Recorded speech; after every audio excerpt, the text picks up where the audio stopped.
السلام علیکم ورحمۃ اللہ۔ حضرت معاویہ کبھی بھی مسلمانوں کے اہل سنت کی خصوصاً مقدس شخصیات میں شمار نہیں ہوئے۔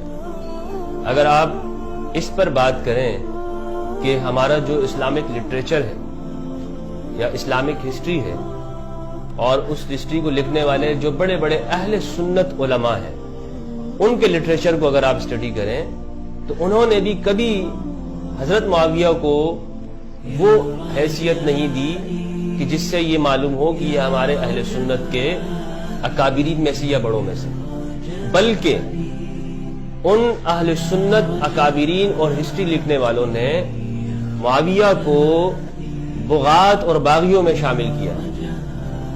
اگر آپ امام بخاری کے شیخ کی بات کریں، ان کے استادوں کی بات کریں، انہوں نے بھی یہی کہا ہے، متقدمین کی بات کریں انہوں نے بھی یہی کہا ہے، اور اگر آپ بہت پیچھے کے زمانے میں آ جائیں تو جو بڑے بڑے نام ہیں، امام ذہبی ہیں، حتیٰ کہ ابن تیمیہ، ان کو پڑھ لیں، یا حافظ ابن حجر عسقلانی ہیں، امام نسائی ہیں، ان لوگوں نے معاویہ کو کبھی بھی اہل سنت کے مقدسات میں نہیں رکھا۔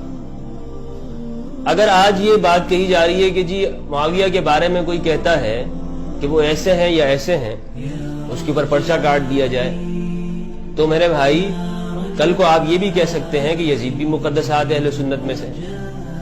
حالانکہ شیخ ابن باز کی کتاب مجموع فتاوی کے اندر اگر آپ دیکھیں تو انہوں نے ان سے پوچھا گیا کہ حضرت علی کے مقابلے میں آنے والے جو لوگ ہیں ان کے بارے میں کیا حکم ہے، تو انہوں نے فرمایا وہ باغی ہیں۔ وہ کیا ہے؟ وہ باغی ہیں، وہ سارے ناحق ہیں۔ اگر آپ مولانا مودودی کے لٹریچر کو دیکھیں تب بھی وہ یہی بات لکھی ہوئی ہے۔ اب کیا ہے کہ فتنہ انگیزی کے لیے اور فرقہ واریت کے لیے امیر شام کو لے کر انہیں زبردستی مسلمانوں کے ایک خلیفہ راشد بنایا جائے، حالانکہ وہ خلیفہ راشد نہیں ہے۔ کسی نے بھی ہمارے اہل سنت کے عالم نے انہیں خلفاء میں نہیں لکھا، سب نے کہا ہے کہ وہ بادشاہ تھے، ملوکیت کا آغاز کرنے والے۔ شاہ عبدالعزیز، امام شاہ ولی اللہ دہلوی، سب نے یہی لکھا ہے۔ اور آج اگر آپ معاویہ کو آپ اہل سنت کی مقدسات میں شامل کریں تو کل کو جو آپ کے اہل حدیث ہیں وہ تو یزید کو بھی رضی اللہ عنہ کہتے ہیں، وہ بھی اہل سنت میں شامل، وہ تو کہتے ہیں کہ یزید بھی جو ہے وہ دو شہزادوں کی جنگ تھی، حسین کی، اور وہاں پہ یزید معاویہ کا بیٹا ہے، تو وہ بھی چاہتے ہیں کہ جی دونوں یزید کا بھی احترام کیا جائے۔ تو کیا ہم اہل سنت یزید کو بھی برداشت کر لیں گے؟ کیا ہم ایمان کے اتنے نچلے درجے میں چلے گئے ہیں کہ ہم یزید کی بھی سپورٹ کرنے لگ جائیں؟ جیسا کہ آج کل آوازیں آ رہی ہیں یزید کی سپورٹ کی جا رہی ہے، یہ محرم کے ایام کے اندر یزید رضی اللہ عنہ کے نعرے لگائے جاتے ہیں۔ یہ نہ سنیت ہے نہ اسلام ہے، ظالم ظالم ہی ہے، ظالم کو ظالم کہنا ہی حسینیت ہے اور اسلام ہے۔ جو شخص ظالموں میں جا کے کھڑا ہو جاتا ہے اس کا کوئی مذہب قبول نہیں ہے۔ تو یہ ایک فتنہ ہے کہ جس میں زبردستی اہل سنت کے اندر مقدسات میں اضافہ کیا جا رہا ہے۔ اہل سنت خلفائے راشدین کا احترام فرماتے ہیں، اس میں بھی جو ترتیب ہے وہ ترتیب قطعی نہیں ہے۔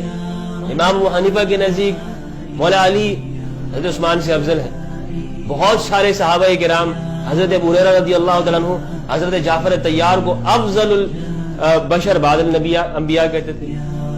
ترتیب بھی کوئی ایسی نہیں ہے کہ جس پر ہم قطعیت کی بات کریں کہ جی یہ ترتیب قطعی ہے۔ ہاں، اہل سنت کا شعار اور علامت یہ ہے کہ ہم خلفائے راشدین کی جو ترتیب خلافت ہے اس کو مانتے ہیں، لیکن کوئی اس کو اگر نہیں مانتا تو اسے ہم کافر نہیں کہتے۔ یہی ہمارا موقف تھا اور آج تک یہی چلا رہا تھا۔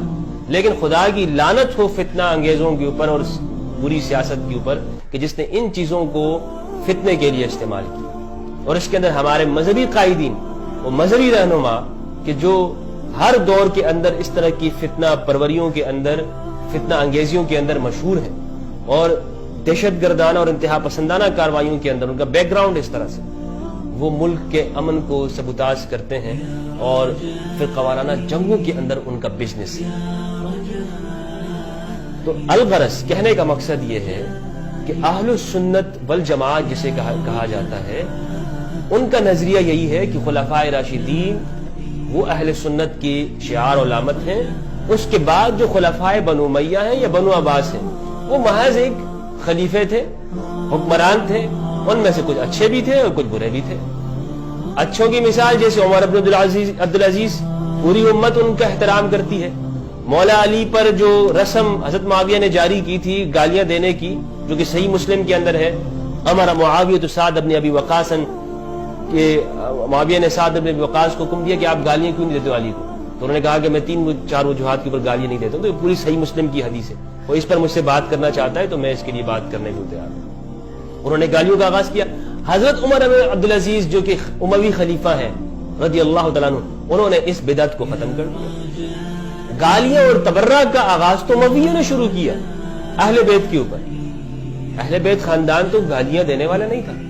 شاہ اسماعیل شہید سے کسی نے پوچھا، بلکہ ان کی بات ہوئی تو انہوں نے کہا کہ الحمدللہ ہم اہل سنت وہ گالیاں نہیں دیتے ہیں، ہم علی والے ہیں، اور جو دیگر لوگ ہیں وہ گالیاں دیتے ہیں خلفائے راشدین کو تو وہ معاویہ والے ہوئے۔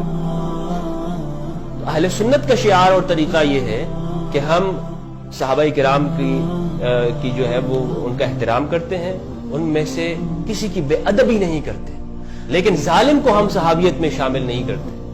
یہ بھی ہمارے اکابرین کا جو ہے وہ طریقہ رہا۔ اللہ تعالی ہم سب کو حق سچ سمجھنے کی توفیق عطا فرمائے اور سچائی کو پہچاننے کی توفیق دے۔ والسلام علیکم ورحمۃ اللہ۔